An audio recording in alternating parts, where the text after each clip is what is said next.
Muy buenos días. Somos el grupo número 3, ¿verdad? De la asignatura de Filosofía del Derecho y vamos a proceder a la presentación de los integrantes del grupo. La siguiente diapositiva, compañera.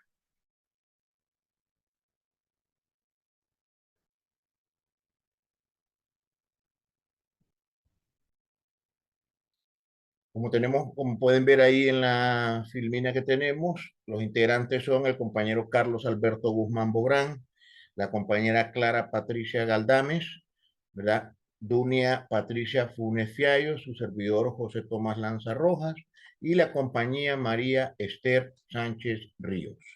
La siguiente diapositiva, compañera.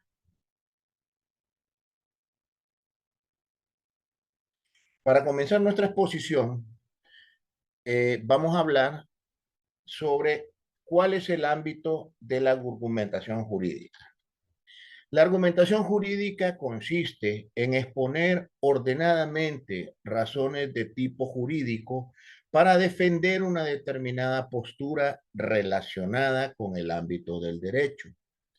Consiste básicamente en articular razones que justifiquen objetivamente una posición ante cuestiones jurídicas controvertidas. El fundamento de dichas razones reposa en normas, valores y fines, al permitir expresar la posición particular. Es una herramienta idónea para poner a la vista las diferencias, pero particularmente para descubrir las causas que están atrás de ella. Bueno, esta argumentación pues es muy válida y muy necesaria para todo profesional del derecho, más en sí para los jueces, ¿verdad? Para tener su propio criterio bajo una norma o algunos hechos que se tengan que versar y tomar la debida decisión. La siguiente diapositiva, por favor, compañera. En las partes de la argumentación tenemos lo que es la tesis, el cuerpo y la conclusión.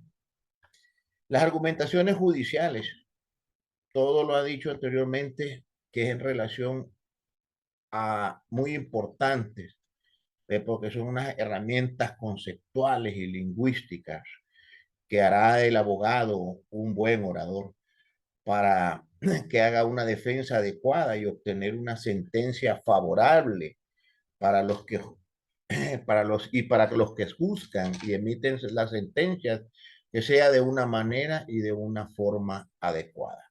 La siguiente diapositiva.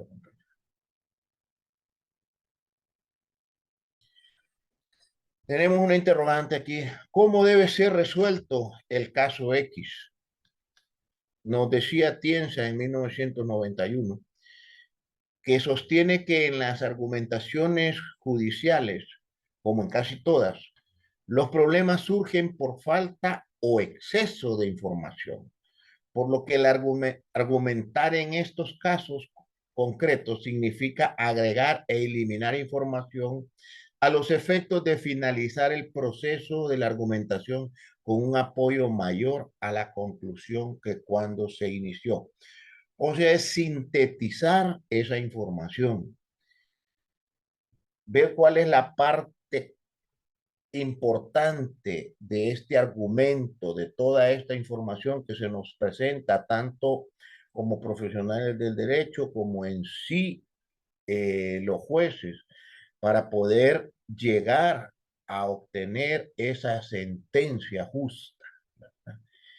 Bueno, con esto es mi participación y le cedo la palabra a mi compañera Clara Galdames. Buenos días y gracias. Hola compañeros. Continuando, ¿verdad? Con lo que mi pregunta es, ¿qué se puede considerar como validez deductiva? Bueno, la validez deductiva se refiere a la capacidad de un argumento para seguir una estructura lógica y válida, es decir, que la conclusión se sigue necesariamente de las premisas. Un argumento deductivamente válido es aquel en el que sí las premisas son verdaderas verdadera también debe ser verdadera. La validez deductiva depende de la forma lógica del argumento y no necesariamente de la verdad de las premisas. Por lo tanto, un argumento puede ser deductivamente válido aunque las premisas sean falsas. En otras palabras, la validez deductiva se basa en la estructura lógica del argumento y no en la verdad lógica del argumento. Por ejemplo, el siguiente argumento que les voy a explicar es válido. La premisa 1 dice que todos los hombres son mortales. La premisa 2 dice que Sócrates es un hombre. En conclusión, sería Sócrates es mortal. Este argumento es válido porque sigue la estructura lógica del silogismo. Si son verdaderas, la conclusión es necesariamente verdadera. Por otro lado, un argumento no válido sería en la premisa número 1, todos los perros tienen 4 patas, y en la premisa número 2, los gatos son perros. La conclusión sería los gatos son perros, pero este argumento es inválido, porque aunque las premisas pueden ser verdaderas, la conclusión no sigue necesariamente de ellas. Por lo tanto, la validez deductiva en filosofía del derecho se refiere a la capacidad de un argumento para ser lógicamente coherente y estar respaldado por principios y reglas legales establecidos. Un argumento válido es fundamental para que la toma de decisiones justas y equitativas en el ámbito jurídico. Gracias por su atención. Lo dejo con mi siguiente compañero.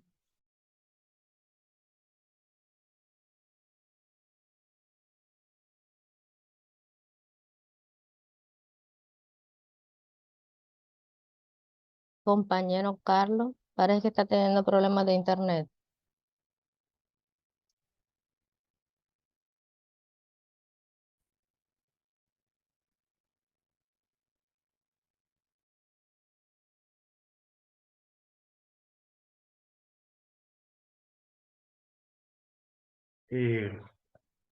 Bien,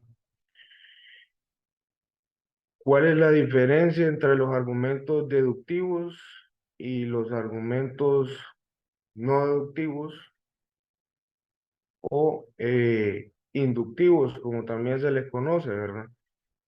Los argumentos deductivos son aquellos cuya validez se puede demostrar empleando las técnicas de la llamada lógica formal, ¿verdad?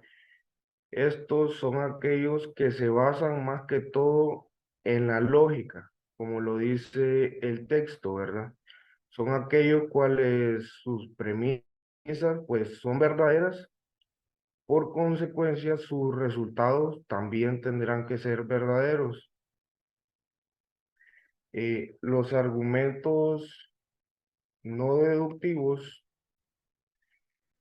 son aquellos argumentos cuya forma lógica no garantiza necesariamente que partiendo de premisas verdaderas obtengamos siempre una conclusión también verdadera, ¿verdad? ¿Por qué se da este caso? Porque estos argumentos, pues más que todo, están basados en lo que es la intuición. Creo que esta sería la principal diferencia que hay entre ambos argumentos, que aunque las premisas de ambos pues sean verdaderas, su resultado, por lo tanto, de una parte asegura que su resultado sea verdadero, mientras que la otra pues queda como en suspenso, ¿verdad? Creo que esta sería la principal diferencia de lo que es los argumentos deductivos y los no deductivos. Los dejo con mi compañera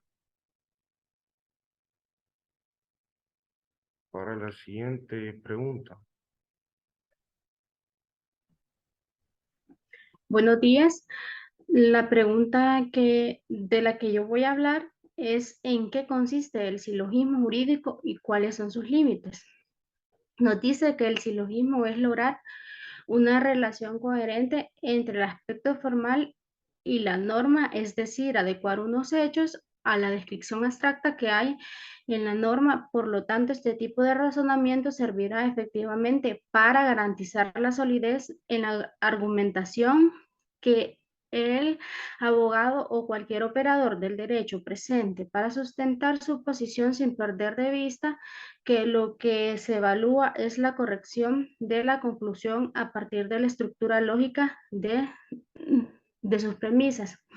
Ahora bien, el silogismo jurídico es complejo, ya que en una de las premisas es una norma jurídica, la cual no puede ser calificada como falsa o verdadera.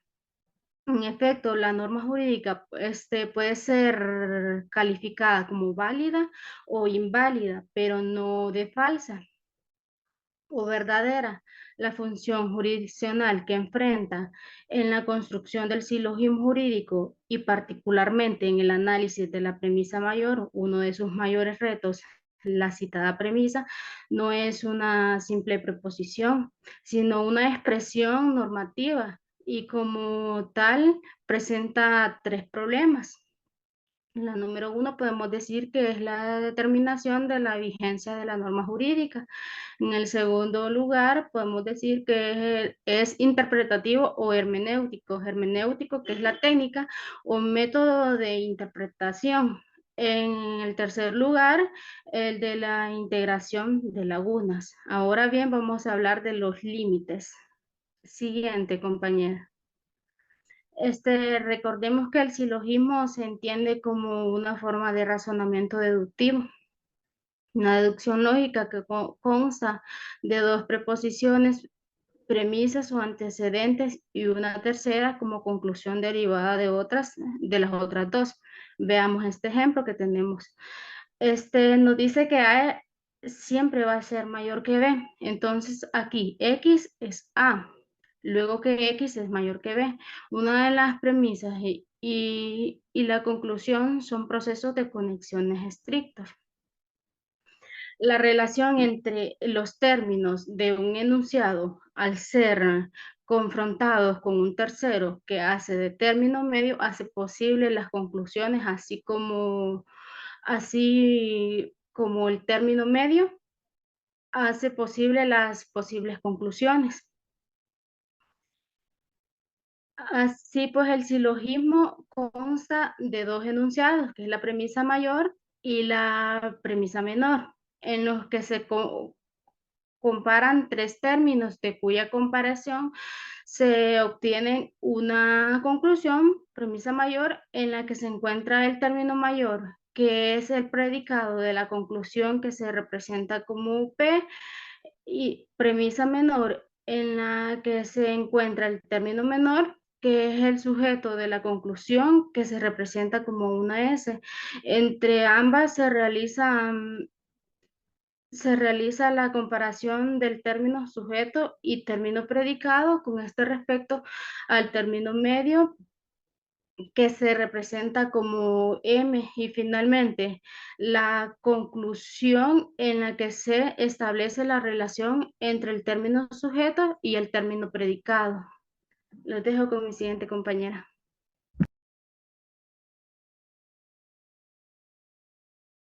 Sí, gracias, compañera. Buenos días. Continuando con este tema, ¿verdad? Que es bastante profundo y al mismo tiempo interesante, porque como bien lo sabemos, ¿verdad? La argumentación jurídica es importante para establecer o para esclarecer los problemas y poder tomar decisiones. Y aquí, pues, en la pregunta 5 dice cómo están relacionados lo que es la argumentación eh, jurídica con la lógica jurídica. Y pues, primero habrá que definir lo que es cada uno de ellos, ¿verdad? Partiendo de esta definición, entonces, para poder establecer esa relación. Tenemos que la argumentación jurídica es un proceso cognitivo especializado que se realiza mediante la concatenación de inferencias jurídicas consistentes, coherentes, exhaustivas, teleológicas, fundadas en la razón, suficiente y con conocimiento idóneo, ¿verdad?, sobre el objeto de la argumentación. Como bien les decía anteriormente, esta argumentación tiene que estar apegada al problema que se está presentando o al problema que se está discutiendo y sobre todo apegada al derecho. Y cuando hablamos de la lógica jurídica, pues esta es la rama de la filosofía que se dedica a estudiar aquello que permite que la razón, la palabra y la ciencia sea aplicable al estudio, la elaboración, interpretación y aplicación de lo que es el derecho. Y precisamente, ¿verdad?, la lógica jurídica tiene por objeto estudiar la relación que existe entre el pensamiento y la verdad. Porque como bien lo mencionaba la compañera Clara, aquí no se podría decir que el razonamiento es falso o es verdadero, sino que se tendría que definir cuál es la verdad. El juez tendría que definir o tendría que tomar la decisión de definir cuál es la verdad para, en base a eso, pues, eh, resolver el problema que se está presentando. Ahora bien, ¿cuál es la relación que existe, que se da entre la argumentación jurídica y la lógica jurídica? Bien, por un lado tenemos que la argumentación jurídica va más allá de la lógica jurídica, porque los argumentos jurídicos se pueden estudiar desde una perspectiva psicológica o sociológica, o bien desde una perspectiva, ¿verdad?, no formal.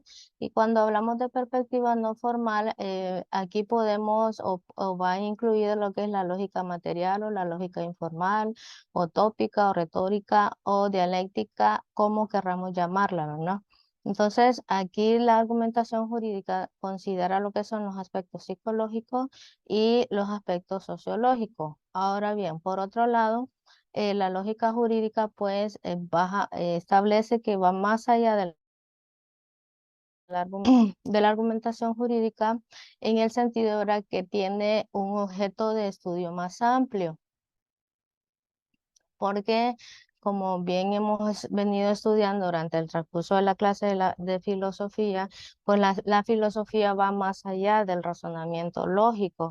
Por eso es que las ciencias se auxilian de la filosofía, ¿verdad? Porque profundiza más en los temas, hace un estudio más amplio hasta obtener una conclusión más clara. Aquí tenemos que para Bobbio, la lógica jurídica estaría construida por la lógica del derecho, que se centra en lo que es el análisis de la estructura lógica y las normas del ordenamiento jurídico, y por lo que es, ¿verdad?, la lógica de los juristas, por la cual los jueces pues no se pueden salir de eso. Y esta se ocupa del estudio de los diversos razonamientos de los juristas teóricos y tanto teóricos, ¿verdad?, como prácticos. Cuando hablamos de los argumentos jurídicos, ¿verdad?, estos son los realiza el juez em, para pretender persuadir a las partes en relación a la decisión que se ha tomado. em, y que éstas se den cuenta que por medio de sus argumentos pueden perder, ya sean pueden perder o ganar sus argumentos, ¿verdad?, que serán las premisas que pueden llegar a construir algo que esté a favor o en contra de una persona. Por lo tanto, argumentar es estructurar muy bien el pensamiento. Argumentar también implica llevar una secuencia de lo que de forma coherente de lo que es el pensamiento. Las ideas no pueden, bueno, están íntimamente relacionadas unas con otras. ¿Para qué? Para que la lógica pueda entrar en razón, y es ahí donde está la relación, ¿verdad?, de lo que es la lógica y lo que es la argumentación jurídica.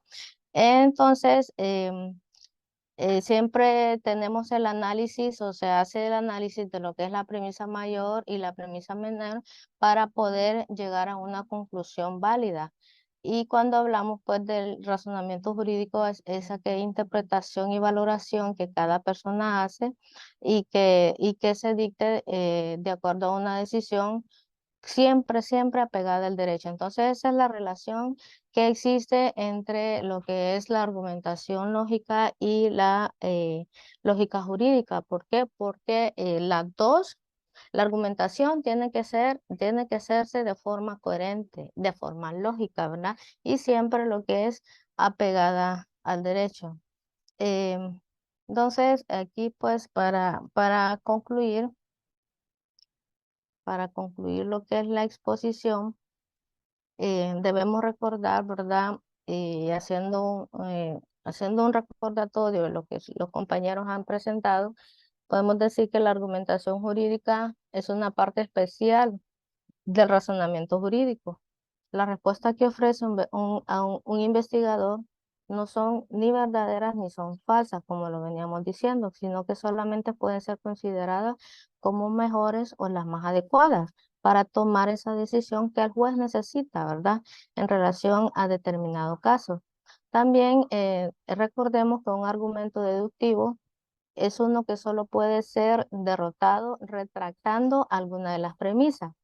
Pero cuando hablamos de un argumento no debe ser derrotado cuando se retracta, ¿verdad? Una conclusión sin necesidad de retractar alguna de las premisas que se han presentado. Y pues la argumentación jurídica y la argumentación lógica no pueden separarse, ¿verdad? Están íntimamente relacionadas. Y tenemos, por ejemplo, que la construcción del silogismo jurídico no puede hacerse a espaldas de lo que es el análisis lógico de las normas jurídicas. Las normas jurídicas siempre deben estar apegadas o son la guía, ¿verdad? Para realizar estas argumentaciones. Puesto que, como hemos visto, una de las premisas y la conclusión del mismo, ¿verdad? En sí deben ser las normas jurídicas. Siempre las decisiones que se tomen, las argumentaciones que se tomen, deben estar apegadas a la lógica de lo que es precisamente a la lógica del derecho, a la lógica de las normas, para que las conclusiones, ¿verdad? Puedan ser claras y puedan ser sobre todo convincentes. Bien, muchísimas gracias. Esa ha sido nuestra participación.